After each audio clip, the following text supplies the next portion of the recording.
All right, so now for our program tonight. This evening, we are happy to welcome Father Robert Miller. He's the senior parochial vicar at Our Lady of Mount Carmel Parish. Father Bob is the second of 7 children and grew up close by in Bellevue, where his family belonged to Assumption Parish for 42 years. His undergraduate degree is in theater arts from St. Vincent College in Latrobe. He attended Mount St. Mary Seminary in Emmitsburg, Maryland, and was ordained to the priesthood in 1980. He has served in a variety of parishes in the diocese. And just prior to coming here, he served as pastor of Our Lady of the Valley Parish in Beaver for about 12 years. So please join me in giving Father Bob a warm welcome as he presents How Do I Do This? The Spiritual Journey Within Parish Mergers. Father Bob.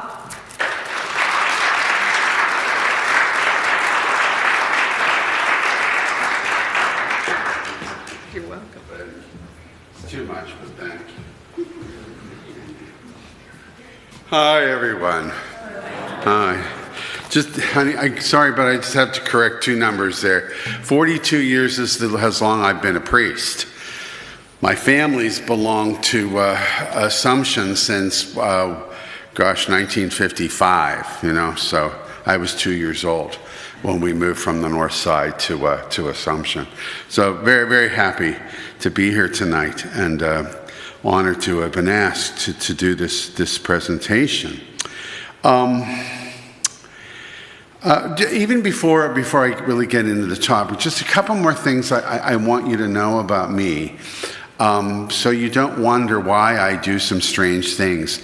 Have you noticed I don't genuflect? I don't. I can't.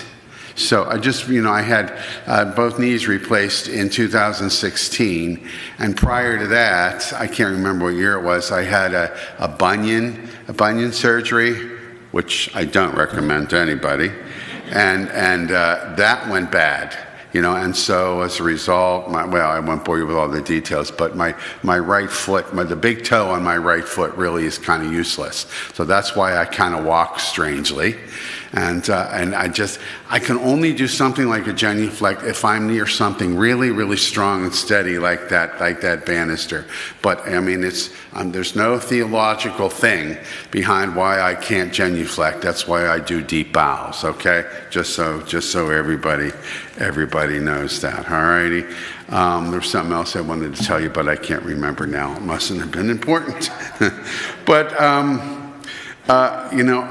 when I was asked to do this, I couldn't come up with the topic, but what was in my heart very, very much was the transition that I was going through, from being pastor of a merged parish to being parochial vicar in a merged parish. I was in Beaver County I had just started my 12th year when all of this happened. Oh, that's what it was. I wanted to remind everybody about how this all occurred, that I'm here and Mike left, just so that everybody understands, all the pieces of that and what happened, because you should know this. You should know this. No secrets. There's 3 pieces to it.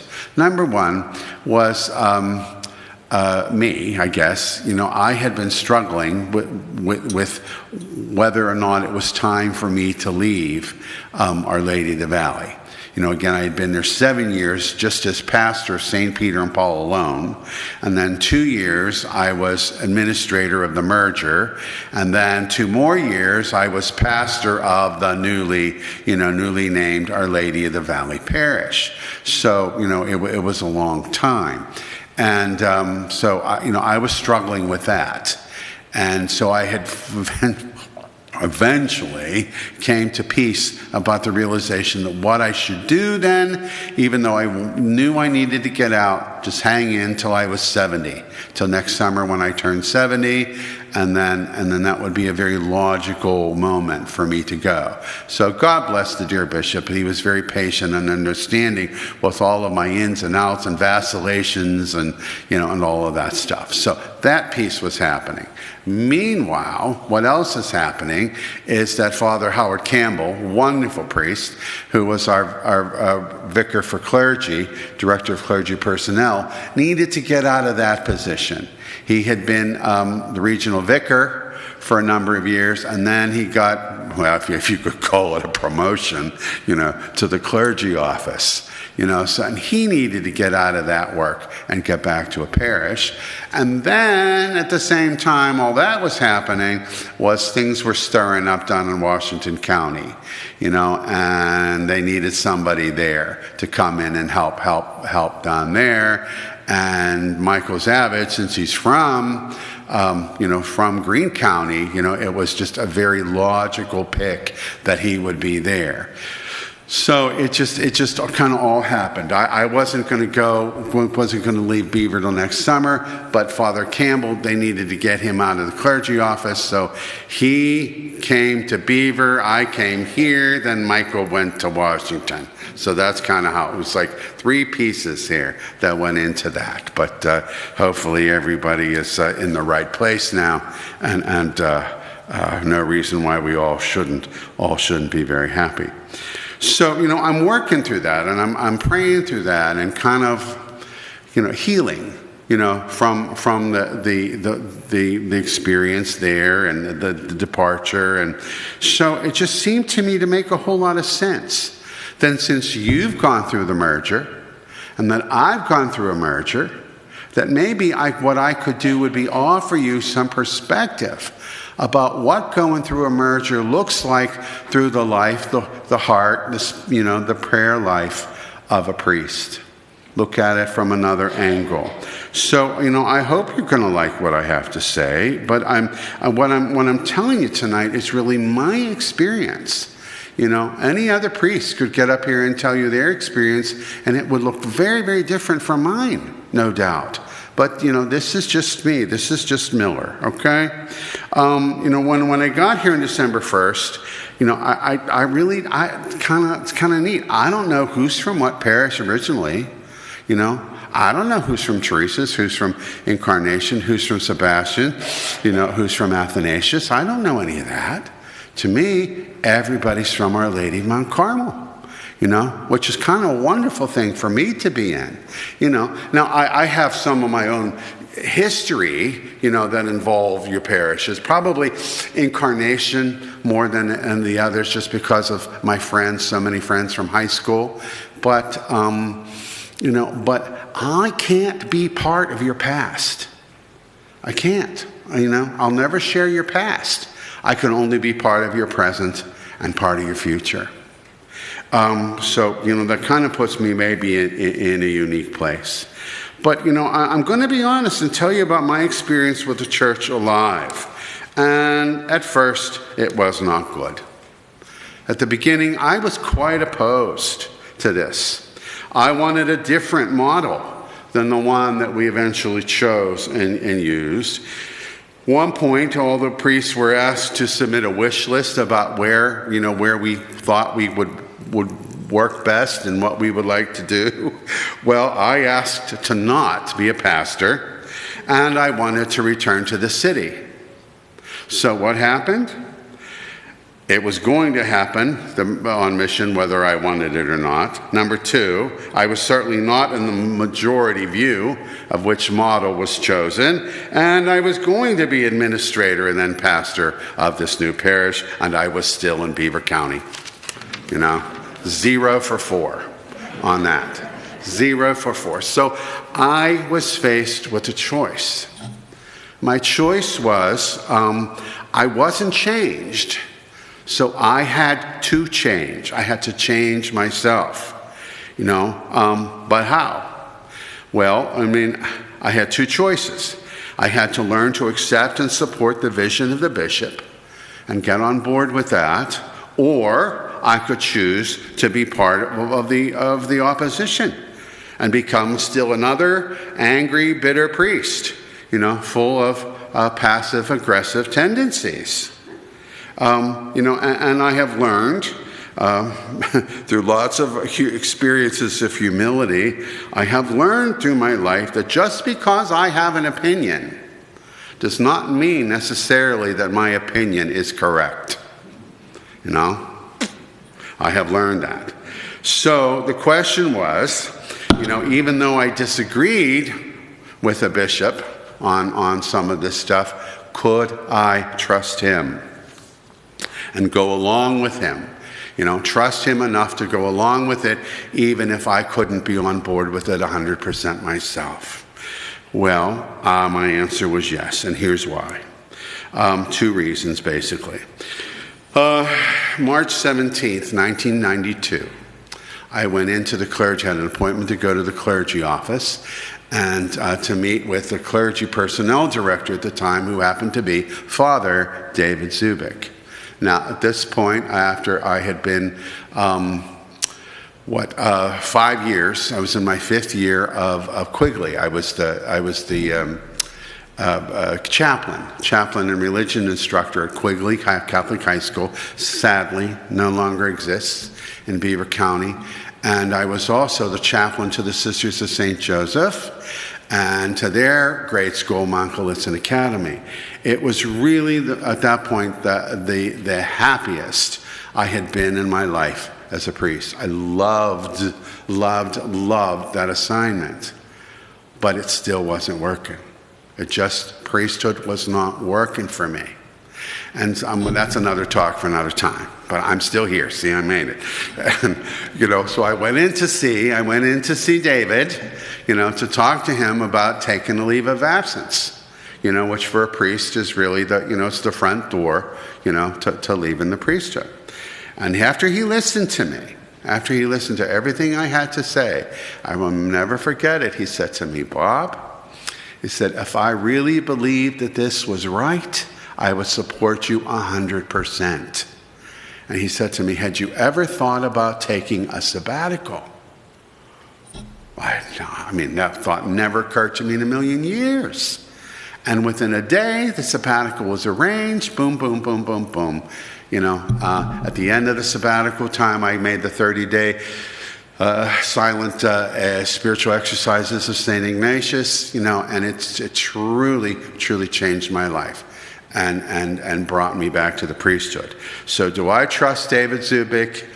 With my life. With my life. Because he saved my priesthood. I don't always agree with everything he says and everything he does. To this day, I don't always agree with him. But I know he is a man who prays. I know he is a man of his word. I know he is somebody I can trust. The other reason, and this is even stronger, is the fact that he is an apostle. We need to remember this, folks. The bishops in the church today are the successors of the 12 apostles. And so if we're a part of this Catholic Church, if we're a part of the Church of Jesus, we have to accept then apostolic succession. And then the guidance and the teaching that comes from those who have inherited the apostolic role of the apostles. So we've got to remember, that we owe them respect, allegiance, loyalty. They might see things from where they sit a little differently, a little more clearly than we do.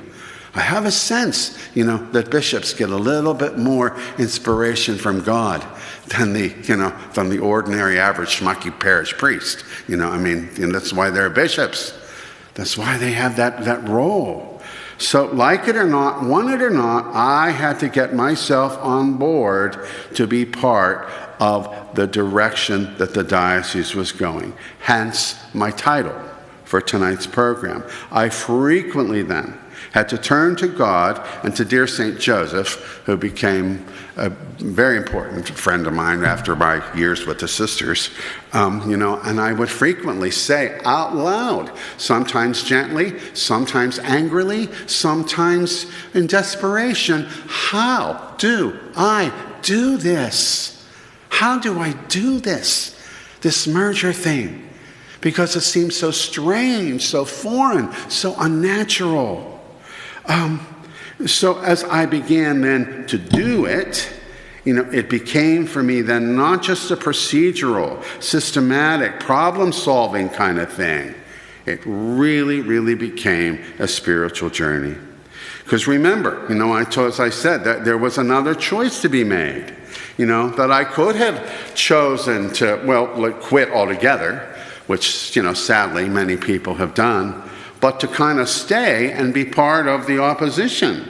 To be angry, closed up, resentful, passive-aggressive, like, okay, I'll be part of this, but not really want to, And in so doing, what happens is, by that kind of negativity and that resentfulness and that bitterness that I would hold on to, I would become then someone who would be sabotaging the process, rather than helping it to go and to grow.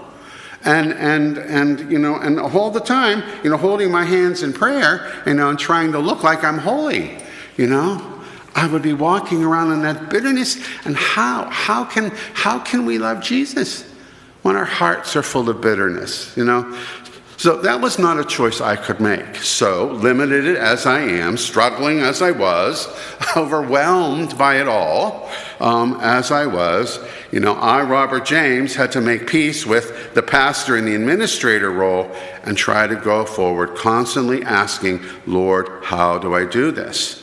And I realized that however stumbling as I was being led, just as I was trying to lead my parishioners, into this new concept, into this new awareness. And it is that. It was a whole new way of thinking, of functioning, of operating, of doing business. It took a while to see, to believe that there could be good things, good energy. Maybe others came to that easier than I did, but it certainly felt like a whole lot of dying was going on. It really had felt like that it was just death going on all the time. It was tough.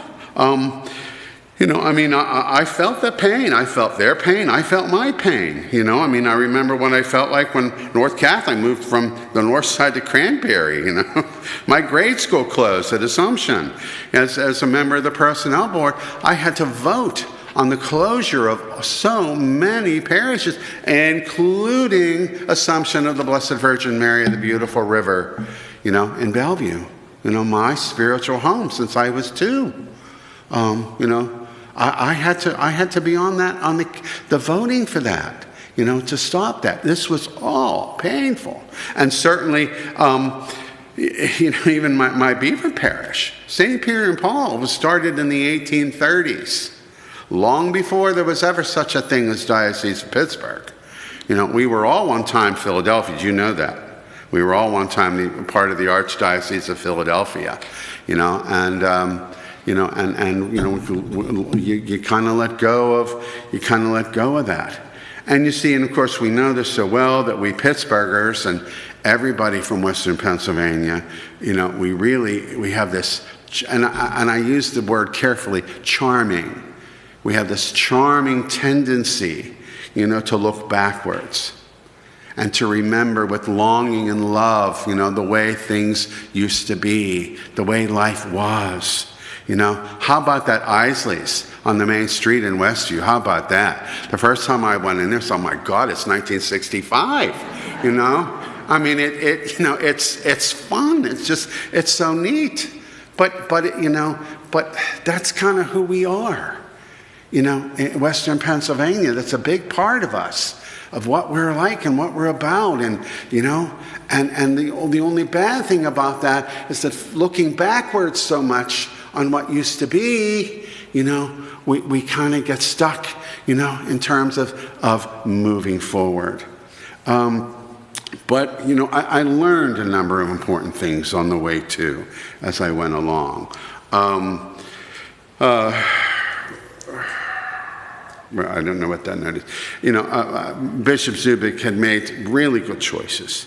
and the people that he had put in charge of the parish process. I'm sure you met some of them in your journey. I don't know who your guides were, but Linda Ritzer, who led that whole thing. And I don't know if you met up with Mary Ann Mason, exceptional, wonderful, and a St. Benedict Academy graduate too, by the way. Greta Stokes Tucker, Ed Scheid, so many good people, who helped guide through that whole process. I was very blessed.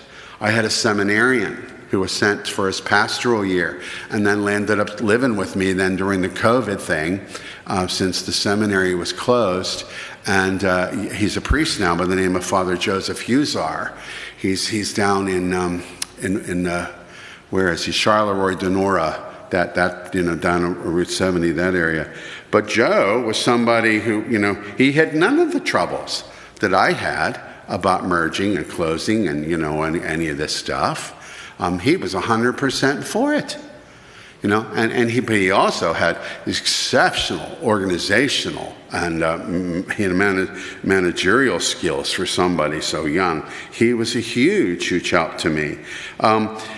And then there was one moment that turned out to be very prophetic in my life. Now, I don't remember exactly when it was, but I came to Incarnation a number of years ago now for the funeral of Mrs. Gillespie, the mother of Father Tom Gillespie. They were originally Annunciation and then, Incarnation folks. And when I went to that funeral mass, now I know enough about the North Side to know that all those people in that resurrection choir were not from Incarnation. I knew that, and it was such an inspiring thing to me. It's like, look what's possible now. When you see, instead of, 4 or 5 people, trying to hold a tune, you got all these voices coming from all the 4 of these places, making this wonderful song of praise and honor to God and comfort to the family. I thought, this is what it can be like. This is the kind of thing that can happen when you merge your resources rather than fight, to struggle to survive and to stay alive. And then I learned also, there were little moments. And can I tell you more? Can I tell you what they were? Not so much. Well, maybe I made a decision to move. My original house, of course, was at St. Peter and Paul, but I moved across the river to New Brighton, to live at Holy Family, to just kind of send the message, that, okay, this is different. This is going to be different for everybody. That I'm pastor not just of these people, but I'm also pastor of these people too. But those little moments when I was able to make a choice about thinking about what's best for us as in for, rather than for mine, as in Beaver, all of those little moments there kind of turned out to be moments of grace. That helped me and that continued to transform me into a person, into a pastor who could and did believe, in the goal of this process, rather than a doubter as I started that it could ever or would ever work. So I saw the possibilities. I became inspired by others, especially the lay folks who were on board with this and who many times were much ahead of the process than me, and of course, constantly, always bringing it to prayer. Tell Jesus when I felt successful, tell Jesus when I felt like a failure, kept talking about it all to Jesus. But of course, even though I was getting better at it, and I was getting more and more bored with it, the painful moments didn't stop. It was very painful. I like everybody. It was very painful for me to be disliked and to be distrusted, because I didn't wear a capuchin robe. Because I was from that evil Beaver parish. Because down there, there were 4 boroughs, 4 parishes. Each one has their own school district. That's how backward Beaver County is. 4 school districts, and everybody hated Beaver.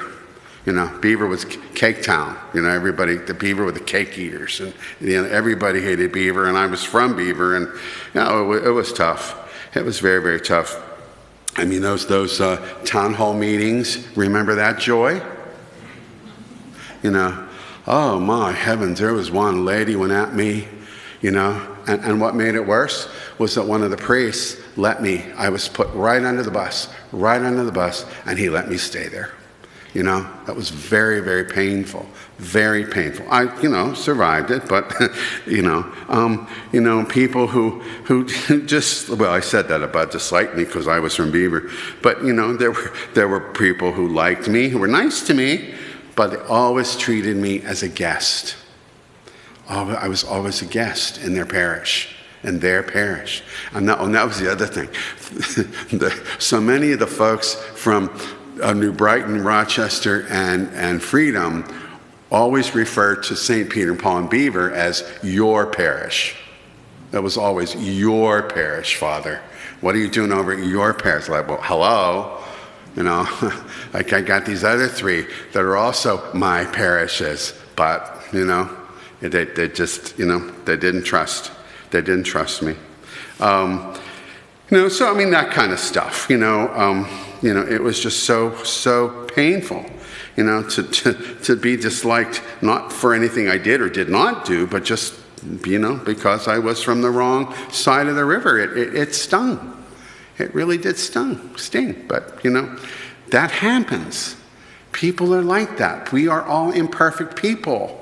And when you do something as messy and as complicated as taking, as changing, parishes and doing all this stuff, there's going to be lots and lots and lots of hurt feelings. There's going to be. It just is. Change is difficult. It truly, truly is. And I know this is a fact, that as much as I tried and worked at loving all four and being fair and being equal, I was a big believer in equal pain. If somebody lost something, somebody else had to lose something, somebody else had to lose something. Big believer in equal pain. But I'm sure it did seem that Beaver was my favorite.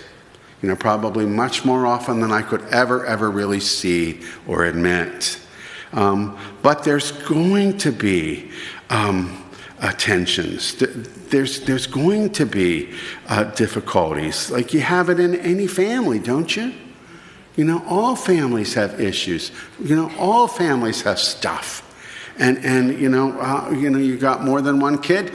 Somebody always thinks that they're the favorite, and it's you just always have those dimensions. And I think about that it's a lot. Merging parishes is a lot like the dynamics of marriage. In so many ways. When two people marry, it's not just, you don't marry just each other, you marry each other's families.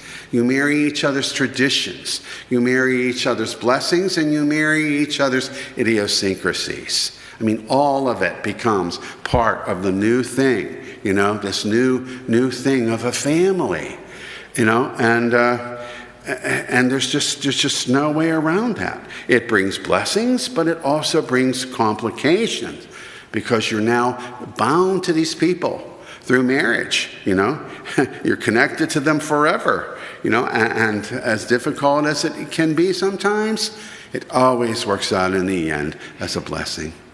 It always does. So, one of the good things that the diocese did for us parishes in the last few years, this is totally apart from On Mission, at least for me anyway, was that they took over the care and the management of parish cemeteries. Now in Beaver County, I would have had 4. Each parish had their own cemetery. St. Felix's was called Calvary, St. Cecilia's was St. Cecilia's, and Holy Family, which itself had been a merged parish from like 30 years ago, their cemetery up in New Brighton was called St. Joseph's, from the name of the original church there. In Beaver, it was different.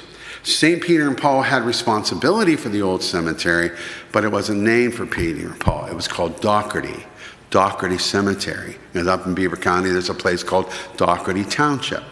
The Doughertys were settlers in the early days of Beaver County. Do you know the name McGuire? That's the McGuire home.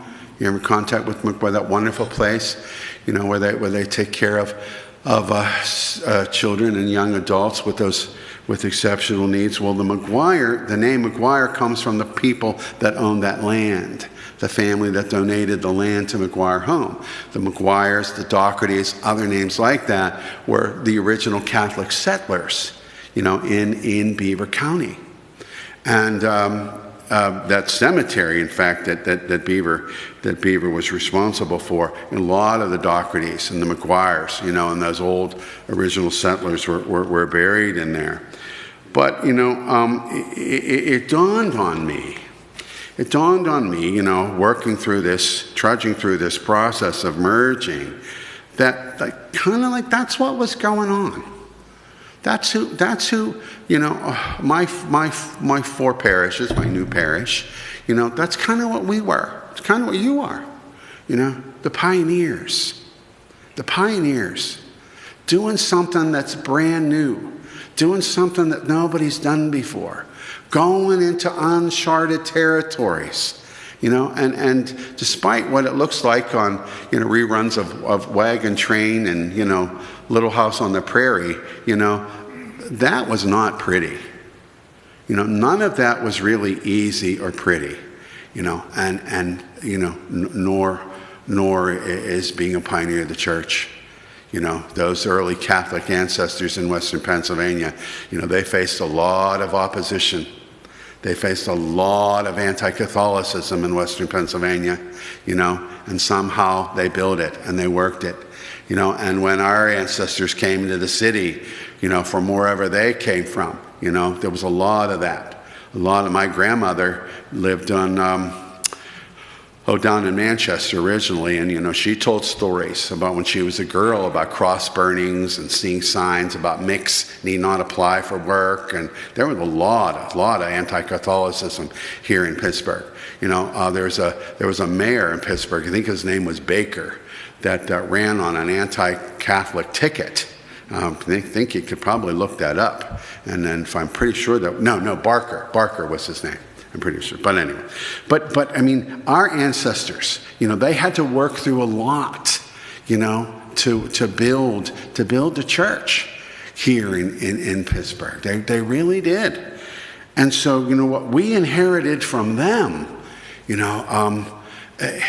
maybe it's time, it is time, but we've already begun it, to make adaptations, to do things, to do the church differently in our time, than what it was that they needed in theirs. But in all things, always, it is Jesus who guides the church. Always, it's Jesus that guides the church through much, much, much rougher waters than what we've been in now. And that always gave me strength, that always gave me comfort to realize that he was with us and that he's not going to let his church die, it may be difficult, and certainly not always fun, to do the kind of work we have to do and face the changes that are necessary.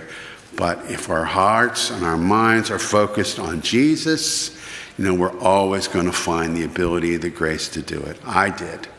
It came to the point where I realized I needed to leave, but that was really because of health reasons. I had 3 stents in 2 years, and it's like, okay, I got to do something different now, and so the bishop was wonderful about that. So, but that's all I have to say tonight. So I hope in some way, maybe my journey, helps you look at this from a slightly different angle. Maybe you can see some parallels in your own journey in terms of the merger. But I'll tell you, you folks are way ahead, way ahead than lots and lots of churches are with their merger stuff. So that's enough. Okay. Jerry Lynn, questions?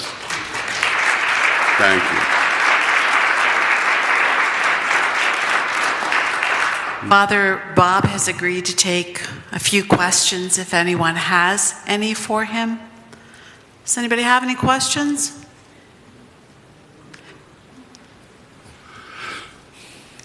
Give me a second to walk back. Hi, everybody. Hello. Hey, Jay, you're back here. Oh, my. So this doesn't really have to do with mergers, but it has to do with your